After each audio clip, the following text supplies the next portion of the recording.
think that. All right. Free will and its limits. Question: is man free and unconstrained in his own actions, or is he compelled and constrained? Answer: this is one of the most important questions of divinity, and it is the most abstruse. God willing, another day we will explain this matter at length from the beginning of our lunch. For now, we will briefly say a few words as follows.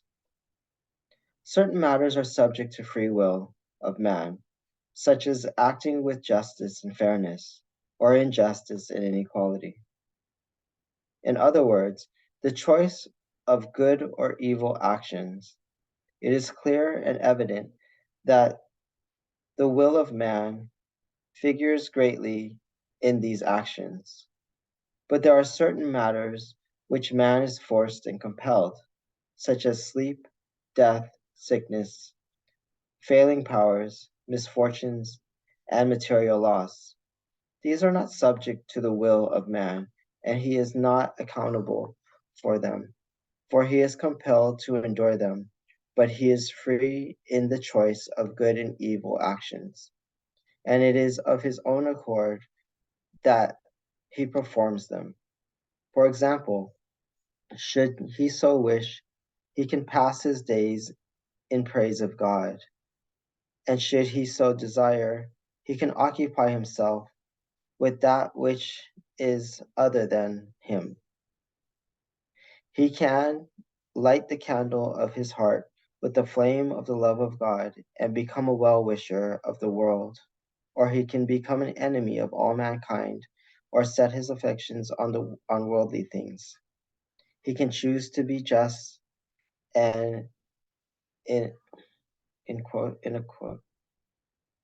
inquisious.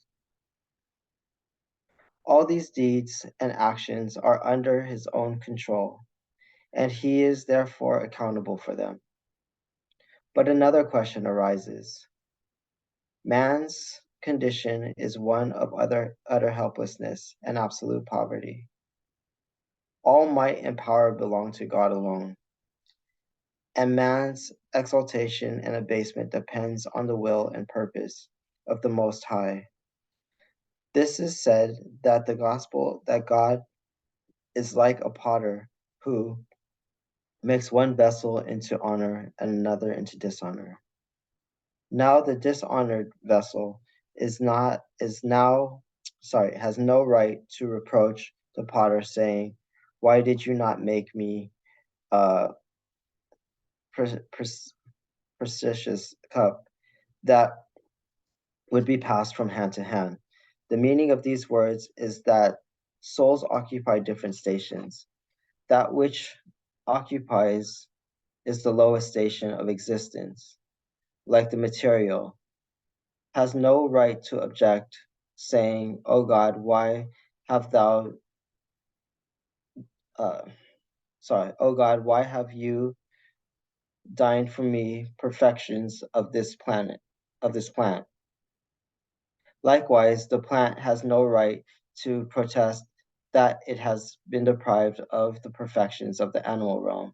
And similarly, it is not befitting for the animal to complain of the want of human perfections. No, all these things are perfect in their own degree, and must pursue the perfections of that degree. As we have said previously, that which is inferior in rank has no right or qualification to aspire to the station of perfection of that which is superior, but must progress within its own degree. We'll stop there.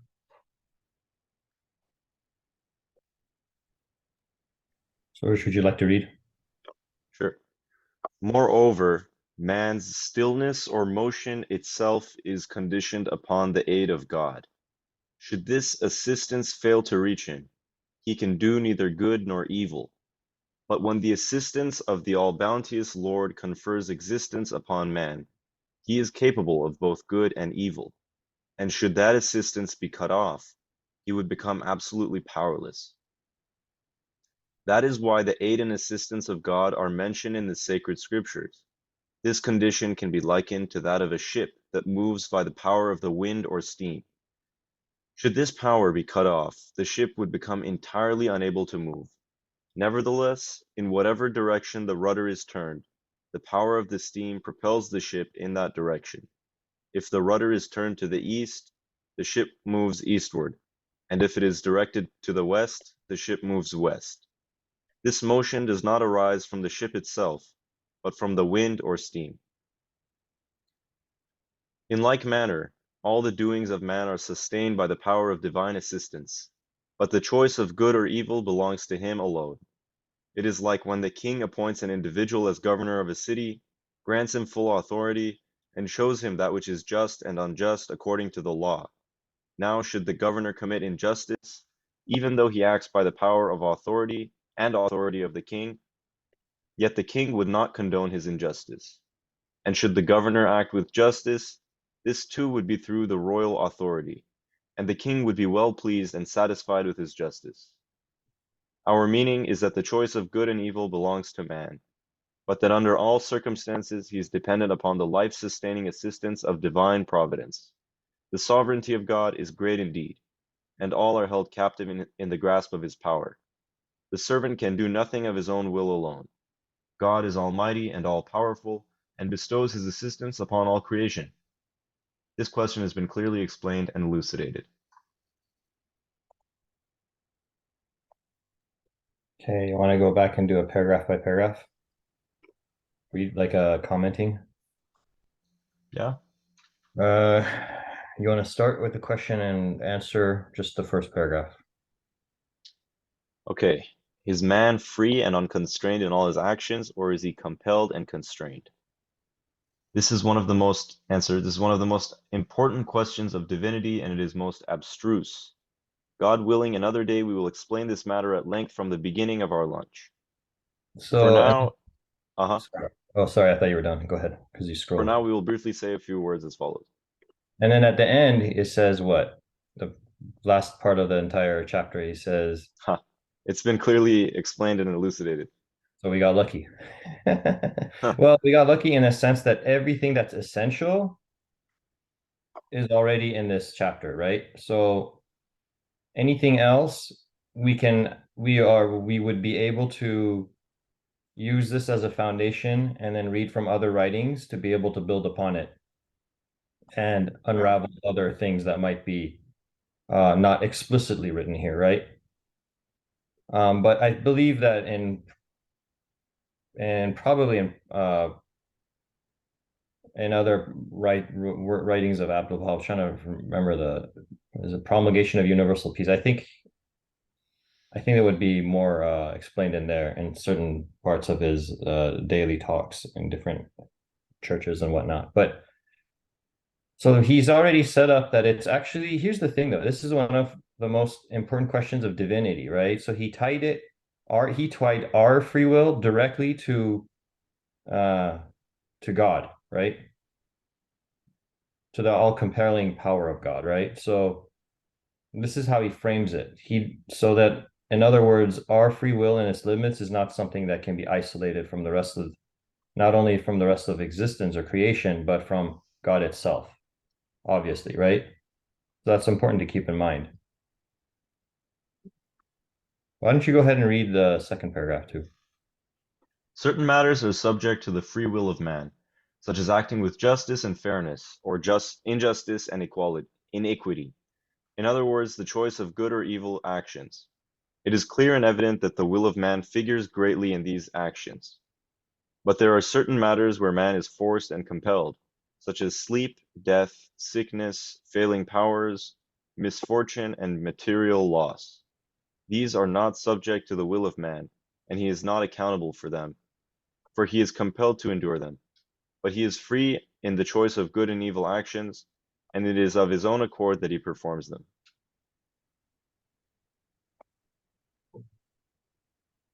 You want to try to explain it in your own words? I can. Yeah, please. I mean, I think what I'm about to say is just pretty much the essence of the entire thing. Is just that basically the decisions that we make, good and evil, right and wrong, these type of things, we're accountable for because we have control over that. But then on the other hand, the things that happen to us, like it talks about the loss of fortune and these type of things, we don't necessarily have control of that. So we're not accountable for those things. But I would say we are accountable for how we handle those things, the way in which when those things happen, what is our approach? That we are accountable. But the fact that this thing happened to us is not a is we're not at fault for that. That's right. I think accountability is, or personal accountability is one of the hallmarks of maturity, right? And whether it's in the field of psychology or any teaching of the divine manifestations, we are taught to hold ourselves accountable. And then what Abdul Baha is doing here is distinguishing between the things that are accountable and the things that are compelled. And as he says, we are not we're not accountable to. But so let me ask a question. Let's say you have a sickness, and because of the sickness, you don't make good choices. Then to what degree are you or are you not accountable? I think it depends upon what those choices are. So, for example, I guess also with the sicknesses, right? Because somebody who may be mentally ill that does something bad, I think it would be up to God. But if you have a cold and you're acting really rude and obnoxious to people, I think that's still you. Like it depends upon the sickness and it depends upon the action. yeah. Yeah, I think, yeah, absolutely. I agree. What about you, Surush? I think, yeah, I agree with what Justin was saying, but I think often about like Alzheimer's, Alzheimer's is a sickness, it affects your brain. Um, Obviously, like I think it's like a degenerative illness, and I think it worsens over time. I might be wrong, maybe there's a way to improve upon it, but um, to my understanding, it's stems from a deterioration of the function of the brain.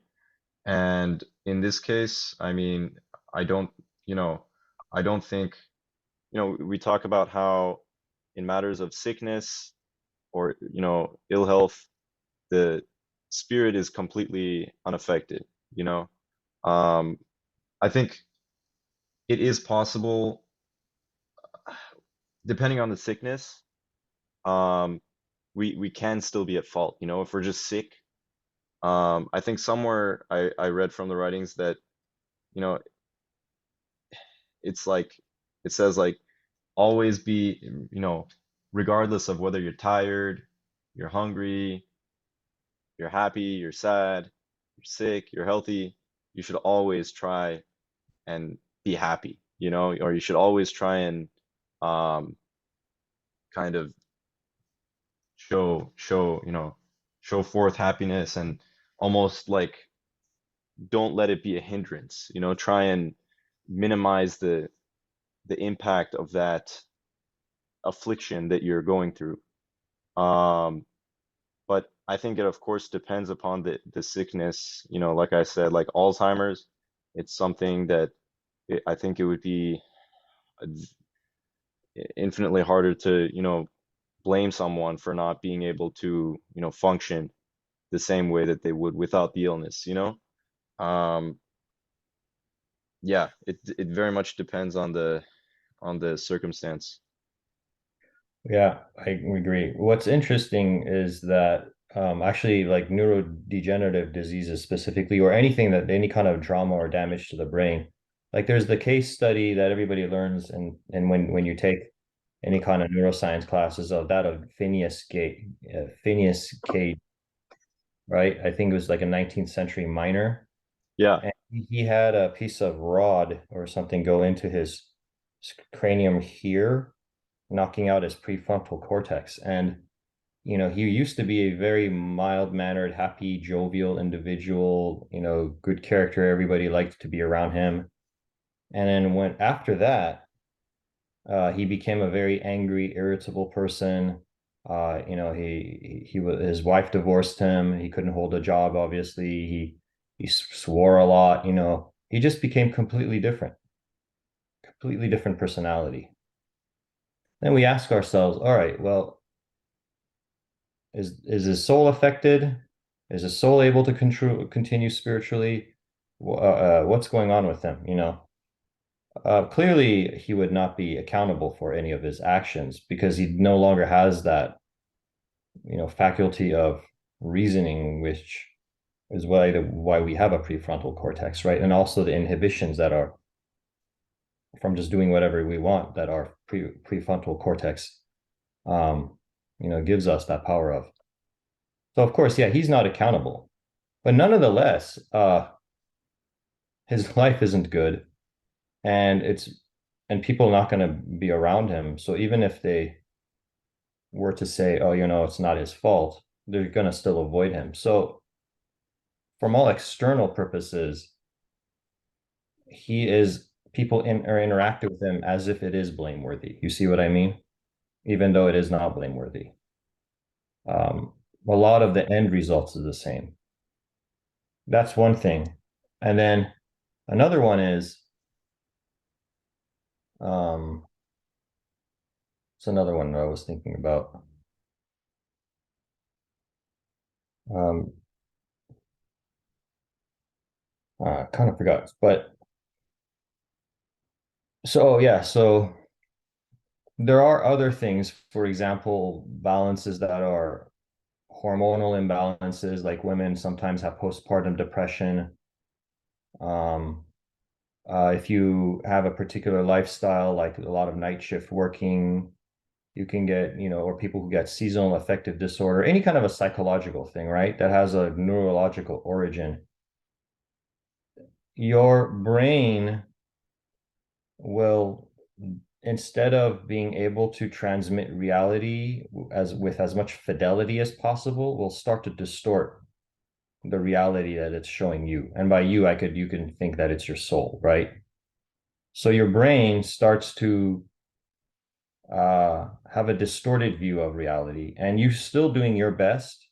You can still do your best to cope with that distorted view, but because that's the best information you have at hand, even though you're making the right decision according to if that thing was actually real, because it isn't real, it becomes an inappropriate thing to do. And we see this in people who have like obsessive compulsive disorders where if they're washing their hands too frequently, it's because the part of the brain that's supposed to like send a signal, like a click of relief, like aha, it's now clean, that you and I would get. When we wash our hands, we feel a sense of satisfaction and we stop washing our hands. But that never comes to them. So they continue and they continue and they continue. And so within that, my point is that there's two classes of people: those who are aware and those who are in denial. The ones who are in denial will say, no, there's actually nothing wrong with me. Everybody else is dirty, right? But then they could be doing things that are very irrational and not providing any clean results. And then there's the other ones who will tell you, I know I'm doing this and I don't like to do this, and yet I cannot stop, right? So they're still aware, but that burden still exists. And so it's kind of a gray area of how much accountability there is or isn't. Certainly, the one who doesn't like it, doesn't want to perform it, and still does it, would they be as accountable? Because one can argue that the person who is unaware, they shouldn't be any less accountable or maybe they should be more accountable. You can argue it either way, because you could say, well, the person who is not cognitively aware of it, they're not accountable because they don't have the capacity to become aware of it.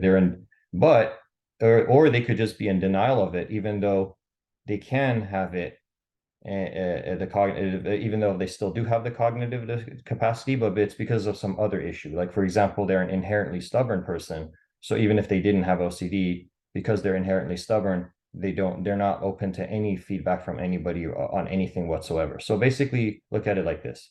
A person's stubborn, and then they develop OCD. It's more likely that they'll be in denial of it than a person who was never a stubborn person, a very open-minded person, gets OCD, is not aware of it. People tell him or her, and then eventually they come to accept it. And then even when they accept it, they might not be able to do anything. So it's a struggle. So then it comes to this other point of that it's the action, the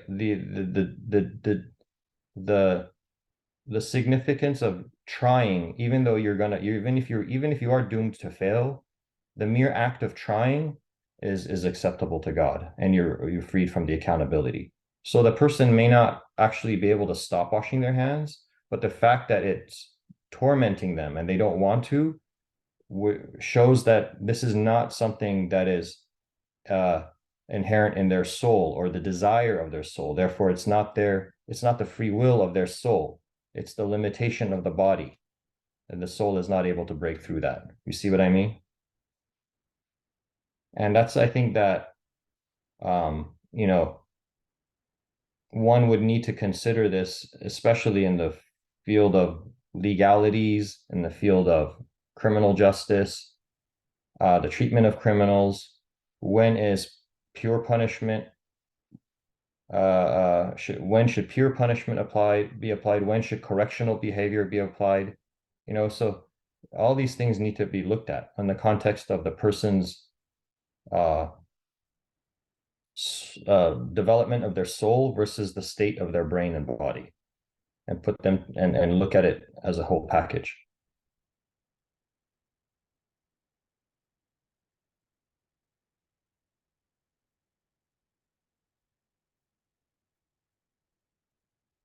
Should we continue?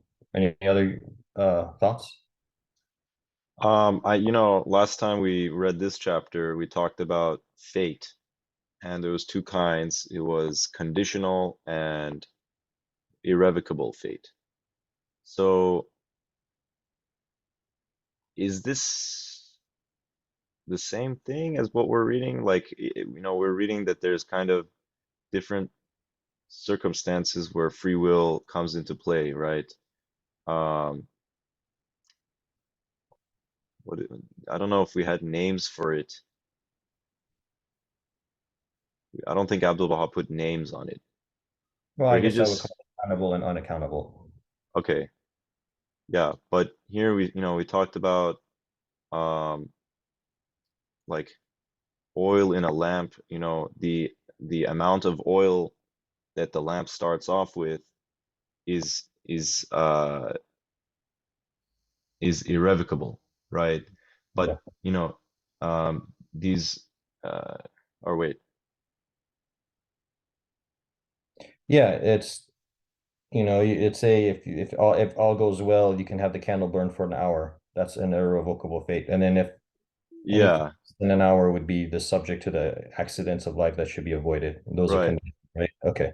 Or So like a wind blowing, that it can't control the wind, for yeah. example.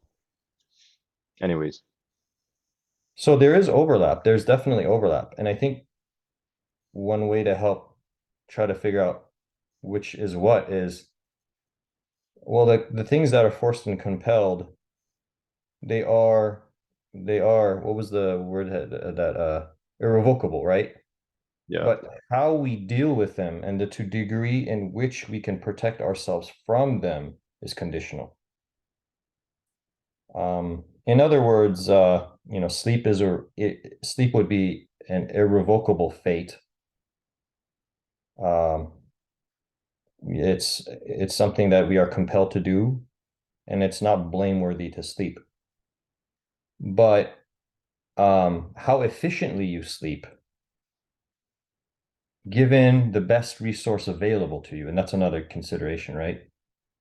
Given the best resource available to you, how efficiently you can sleep, it might be to some it is to a degree to your control. So you might be able to have a good night's rest, efficient, and then later on in life you might have particular problems that don't give you the ability to have a good night's sleep without some sort of medical intervention, right? Like if you have sleep apnea, for example, you might need a device to help you keep your airway open, right? So the question is, so then you're compelled where if you don't have that device, you're compelled to not have efficient sleep. But the part that's in your free will is that that you figure out, hey, or hopefully somebody tells you, hey, like you're not sleeping well, you see a doctor, you should see a doctor. At that point, you have the free will to say, should I see a physician, a sleep specialist, or should I, or do I brush it aside or not think it's an actual big deal, right? If people are telling you it's important and you don't do it, you're being stubborn or not being open-minded, that's on you, right? If you have the device and you don't use it, that's also on you.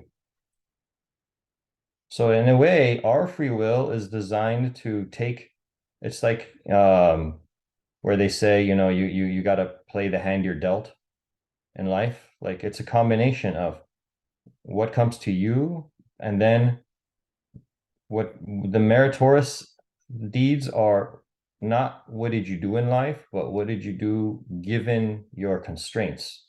Because we all have constraints. So in accordance with your constraints, how much were you able to accomplish? And we naturally do this. We understand these things if I have a phone and if it has a high capacity battery, but if the battery, regardless of how much the capacity is, if the capacity falls below 80%, that battery is considered no good and it should be changed, right?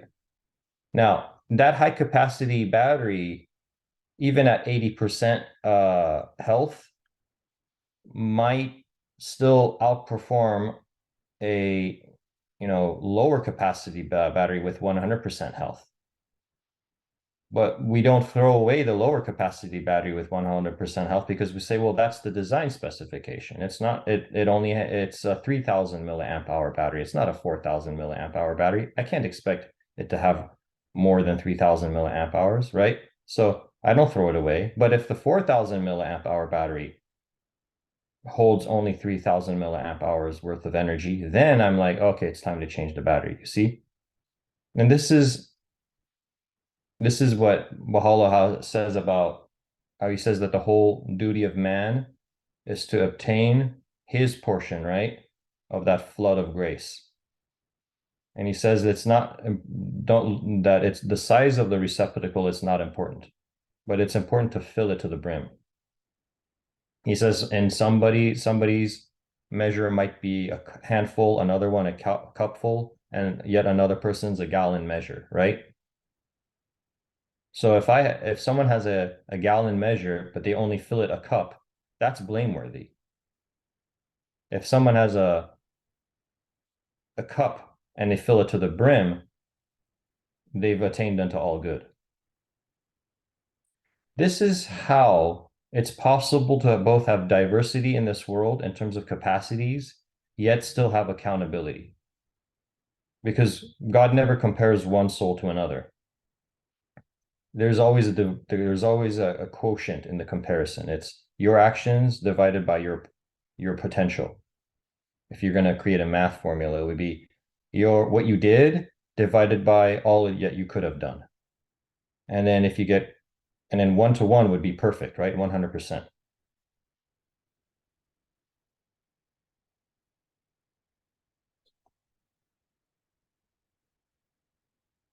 What about the next paragraph?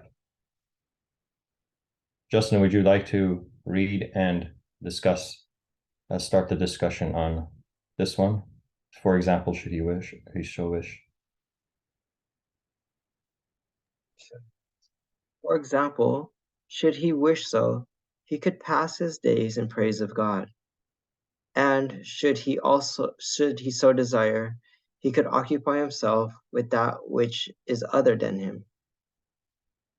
He can light the candle of his heart with the flame of the love of God and become a well-wisher of the world.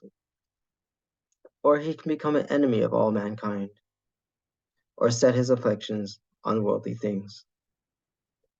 He can choose to be just, or I can't say this word, I inquisious. think it's iniquitous. Wow, It's it like, is. I Yeah. think it comes from like equity. I don't know if it's the same, but I think No, it's like you are equity you are right. iniquitous. I just couldn't read it properly. That's okay. All these deeds and actions are under his own control, and he is therefore accountable for them. I think this is what I had already explained previously, that like you're responsible for your actions, the things that you have control of, the decisions you make. Would you like to do the next one too? Sure. I think the next one is very key.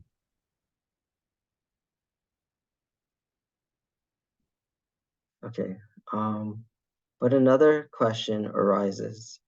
Man's condition is one of utter helplessness and absolute poverty. All might and power belong to God alone, and man's exaltation and abasement depend on the will and purpose of the Most High.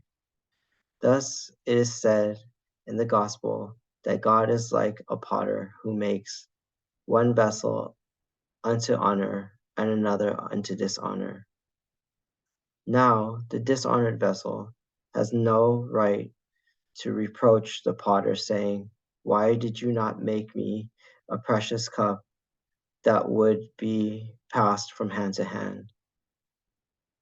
The meaning of these words is that the soul occupies different stations. That which occupies the lowest station of existence, like the mineral, has no right to object, saying, "Oh God, why have you denied me the perfections of the plant?" Likewise, the plant has no right to protest that it has been deprived of the perfections of the animal realm. And similarly, it is not befitting for the animal to complain and want of human perfections. Not all things are perfect. No, all things are perfect in their own degree and must pursue the perfections of that degree. As we have said previously, that which is inferior in rank has no right or qualification to aspire to the station and perfections of that which it is superior, but must progress within its own degree.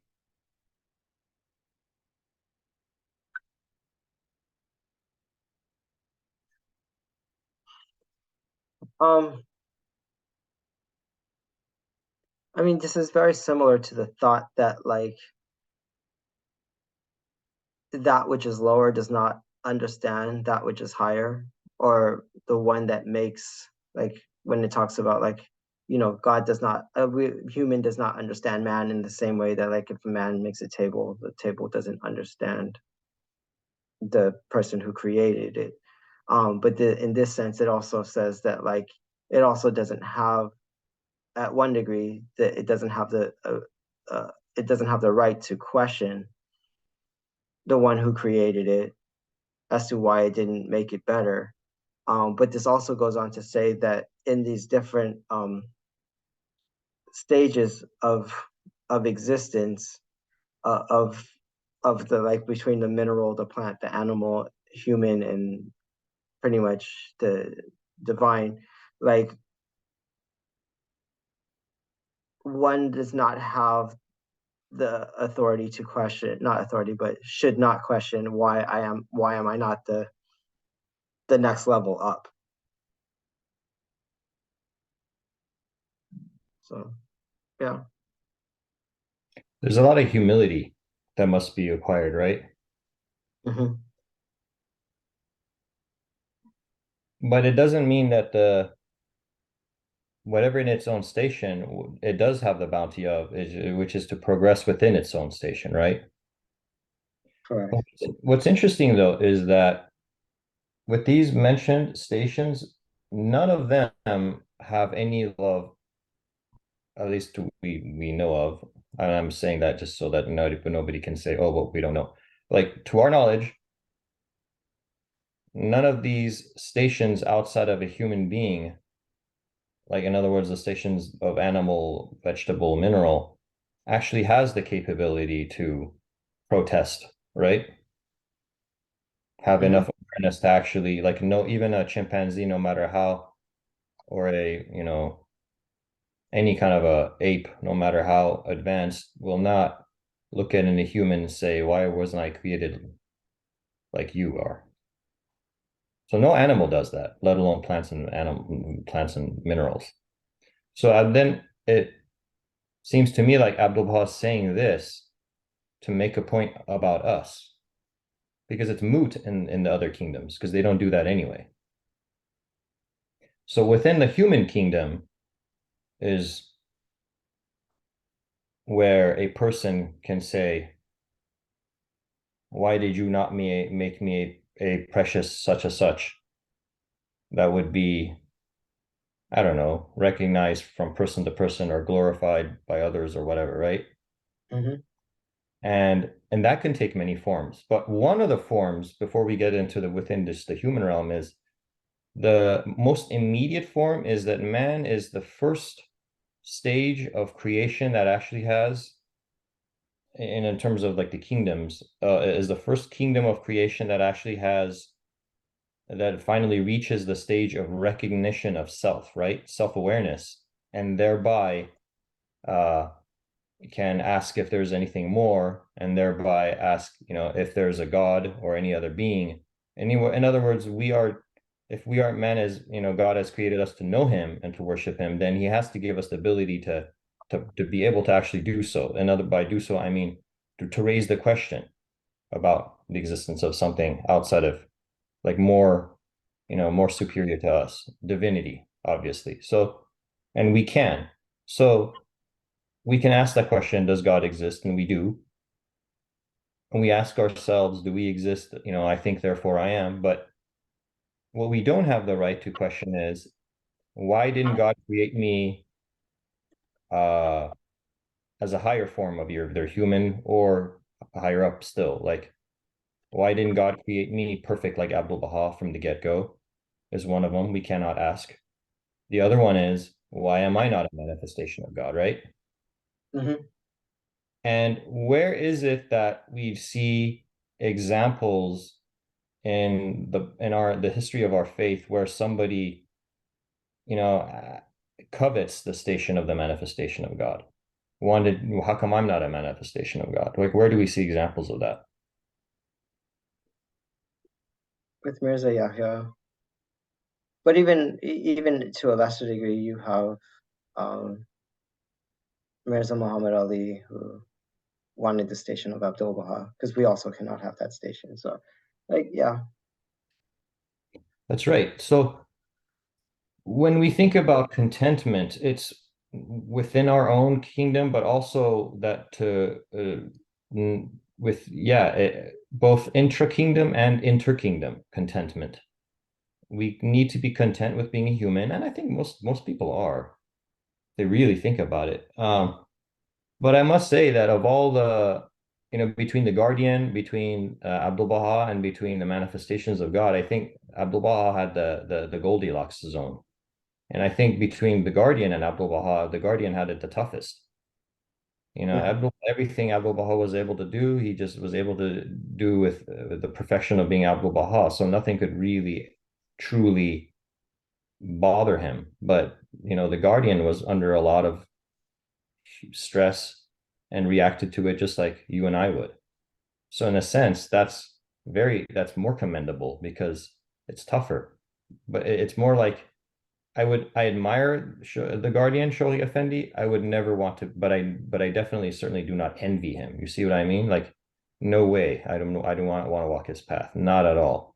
Like, he had it ridiculously tough. But somebody can say, man, it's so Abdul Baha is, Hazrat Abdul Baha is so lucky because he never said the wrong thing and offended anyone, and therefore nobody ever ostracized whatever, nobody ever had a nobody ever had a bad heart because of him, or bad heart, you know what I mean? Like nobody ever nobody was ever caused sadness by Abdul Baha, you know what I mean? So it's like like, wow, that's so awesome. Like he always says the right thing at the right time.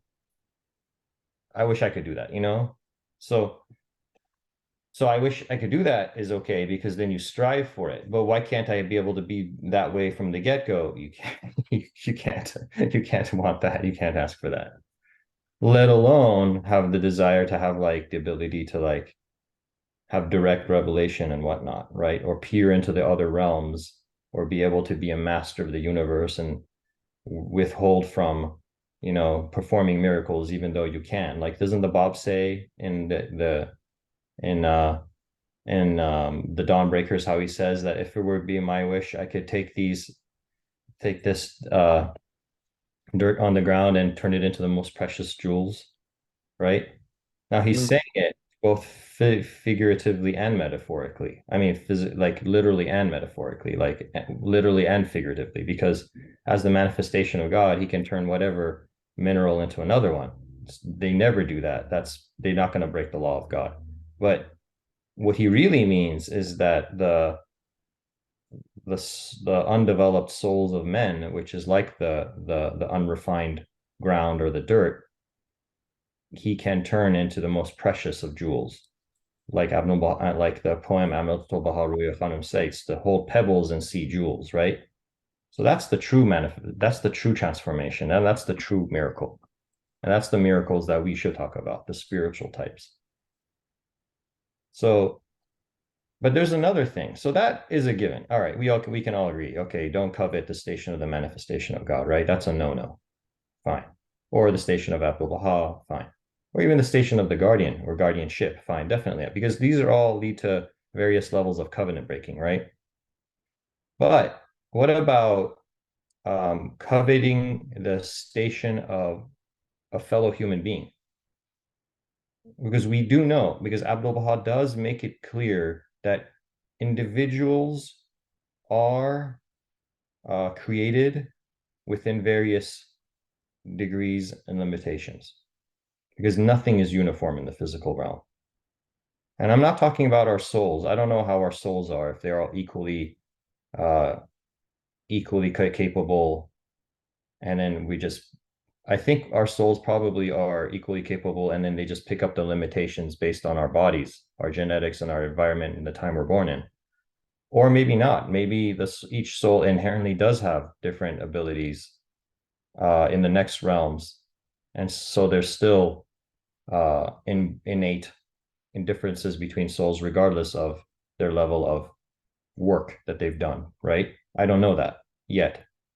I need to think about it and read some more to hopefully I can maybe gain a little bit more insight. But nonetheless, what is clear is that we can't covet the ability, someone's intelligence, physical attributes, whether they're better looking than us, the family they're born into, whatnot. None of those things we can complain about either.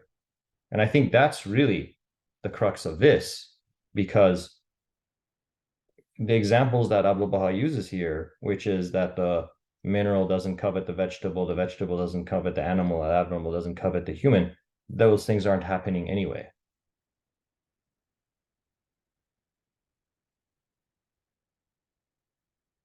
So then the answer to that is, well, he says, no, all things are perfect in their own degree. So you have to be your best you, is one of those cliche things to say. But now we have beyond just some kind of a psychological reason for it. We see that it's embedded in the very fabric of the reality of this existence. This is a inseparable part of creation, is that there is variety of capacity, diversity and capacity.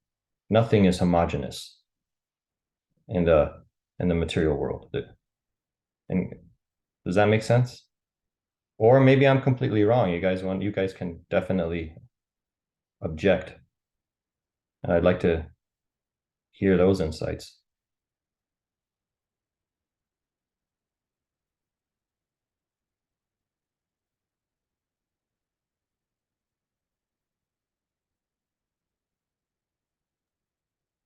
I don't really have much to add.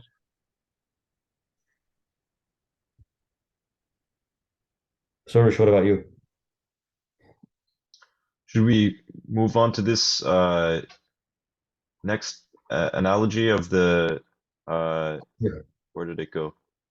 Would you like to read it? Oh, there it is. The ship. I think that's the next paragraph, right? Mhm. Moreover, Yeah. Moreover, man's stillness or motion itself is conditioned upon the aid of God. Should this assistance fail to reach him, he can do neither good nor evil. But when the assistance of the all-bounteous Lord confers existence upon man, he is capable of both good and evil. And should that assistance be cut off, he would become absolutely powerless. That is why the aid and assistance of God are mentioned in the sacred scriptures. This condition can be likened to that of a ship that moves by the power of wind or steam. Should this power be cut off, the ship would become entirely unable to move. Nevertheless, in whatever direction the rudder is turned, the power of the steam propels the ship in that direction.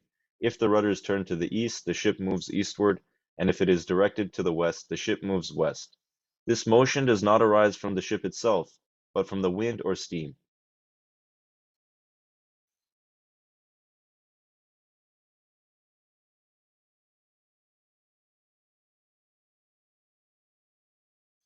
Well, I'm first of all, I'm glad he clarified that someone said like what if the ship is a steamboat, then what? So I guess this counts for all analogies of ships. um I thought it was interesting that without this assistance we can do neither good nor evil. So it's almost like I feel like we had some other analogy this morning. um well, maybe this doesn't make sense, but you know how we talked about how people have different receptacles, right? Different kind of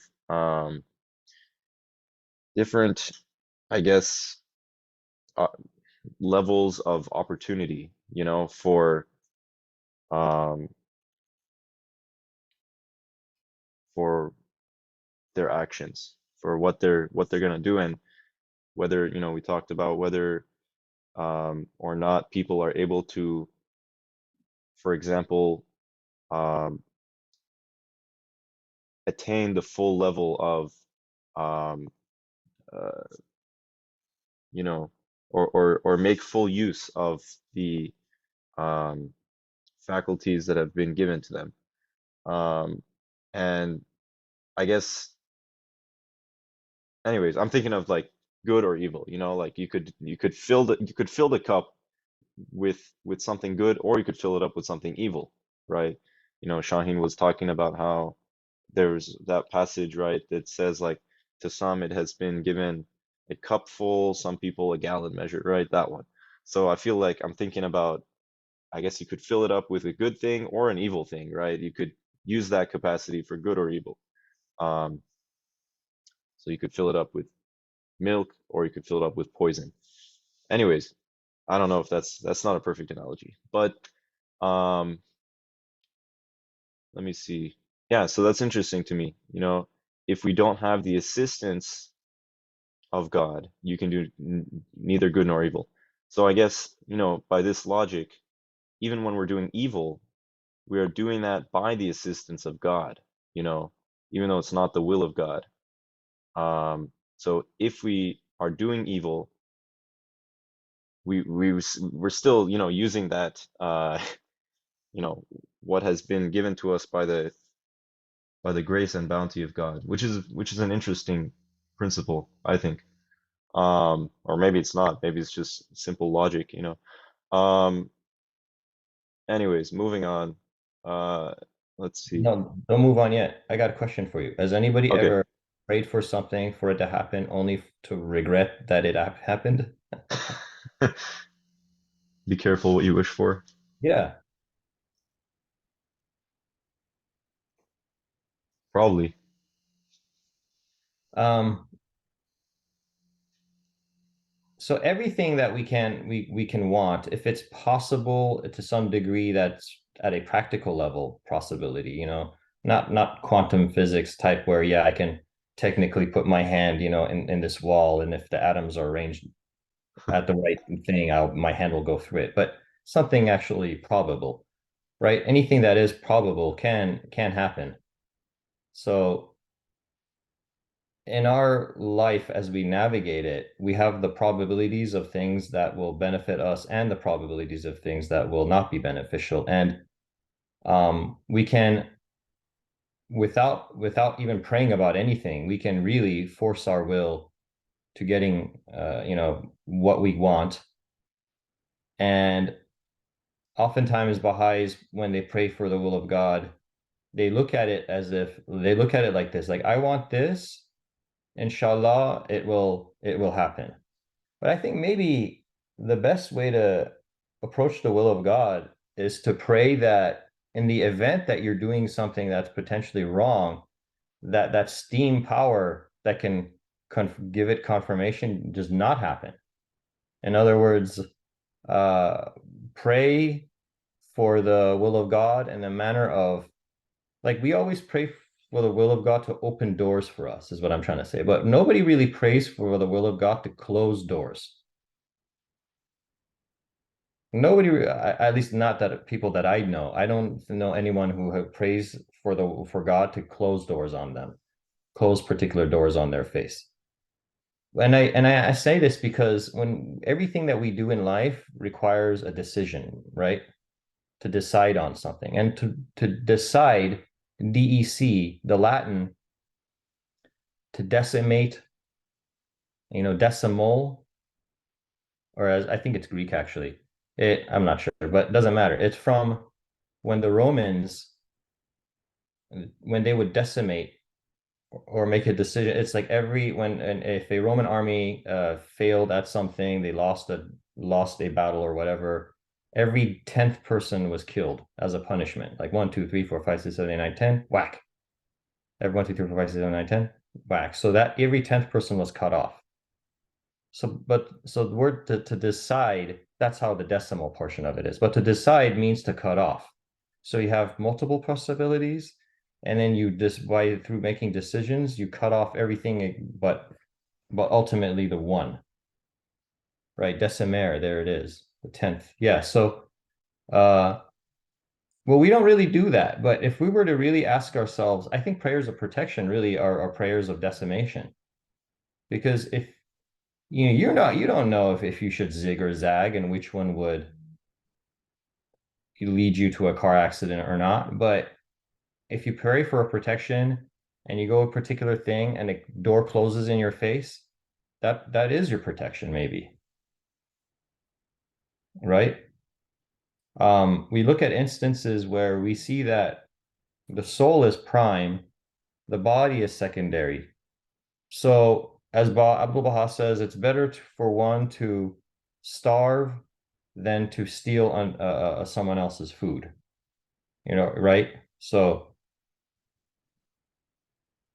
it's better for one's hand to be cut off than to steal. So we look at it as it's better to close the door that can lead to bad things. We should be praying just as much as for those as we do for the doors, positive doors to open. Because what if multiple doors are open, some are positive and some are negative?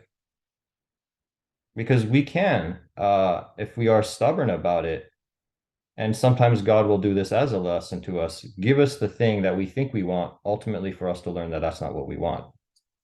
So God will allow it, even though that's actually not ultimately His will. And you can, like, there's a prayer that you can say in Haifa. You go at the resting place of Navab, right, where Baha'u'llah says, whoever reads this to grant whatever his heart's desire is, right? He leaves it very open-ended. He doesn't put any constraints or conditionalities upon it. I mean, of course, it's within reason. It's still within the reason of decree. You can't like turn back time or, you know, whatever, but like you can't break the laws of physics. But as far as you wanting to do something, whatever, pursue it, this or that, whatever, if you read that prayer and you ultimately put your will against it, it can happen.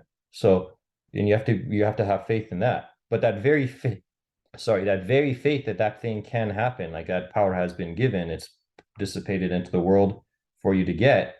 That doesn't necessarily mean that it'll actually give you the happiness that you desire, right? How many people have asked things to Baha'u'llah to grant them, which Baha'u'llah knew was not seemingly or beneficial, yet he granted it otherwise, only for them to come back and say, oh, I made a mistake.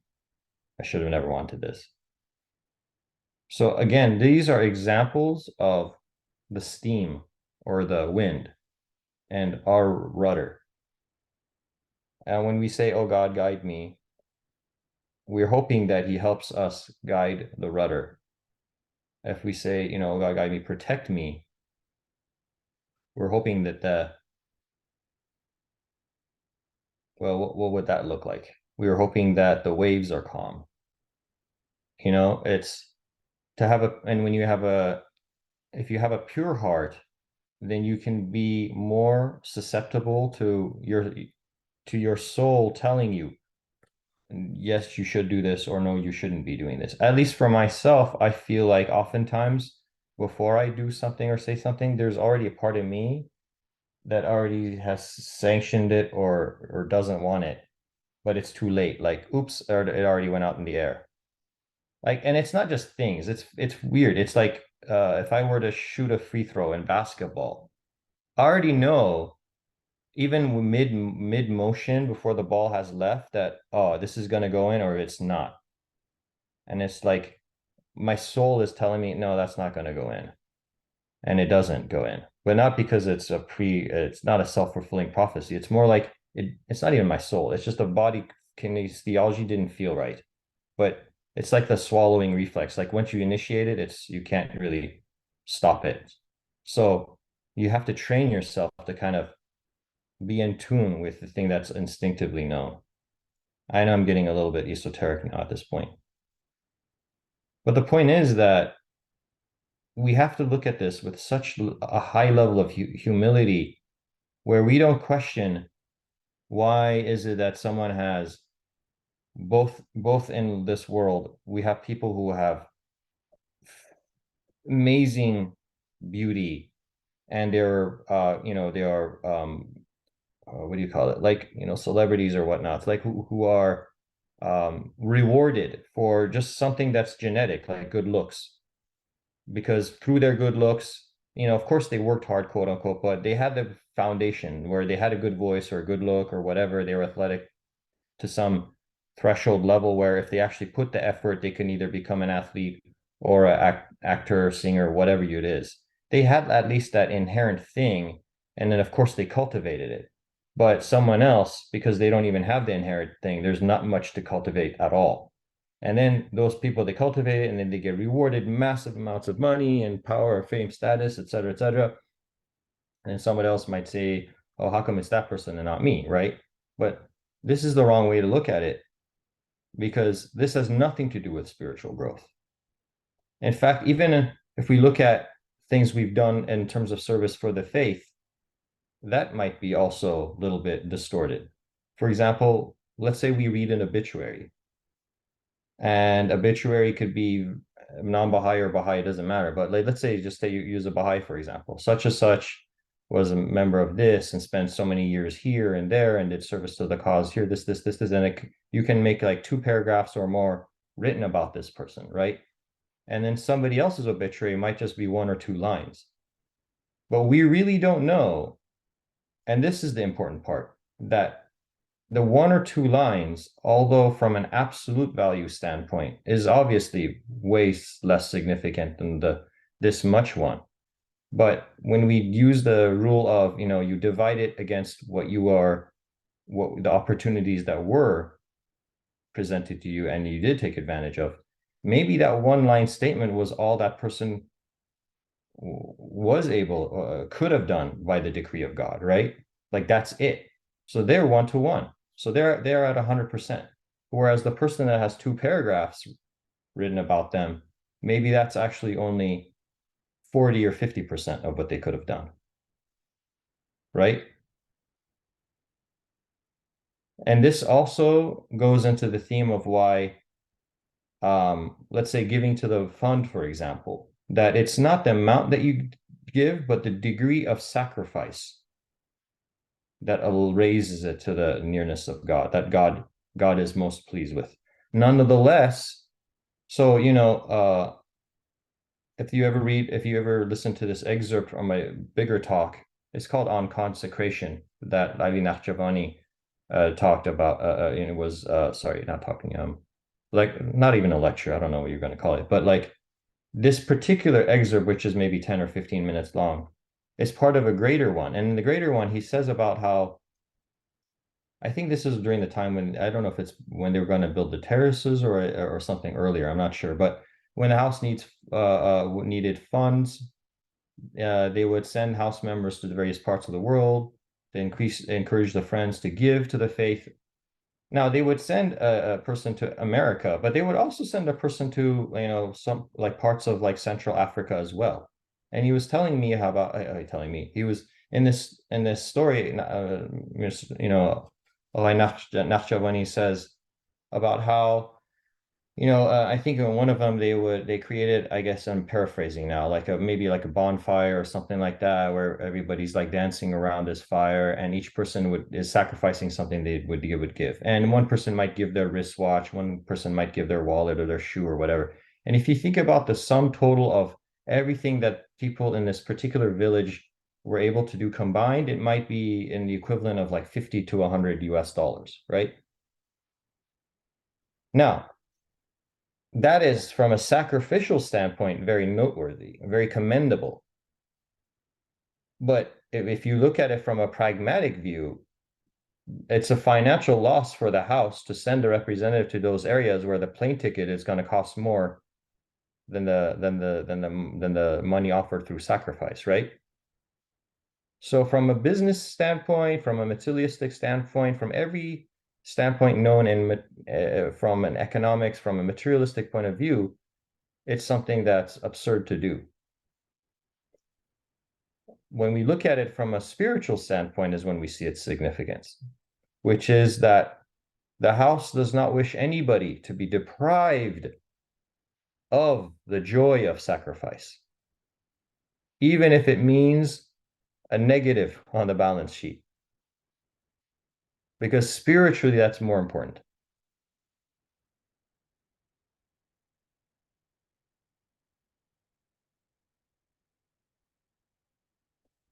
That's amazing. Thank you for sharing that story.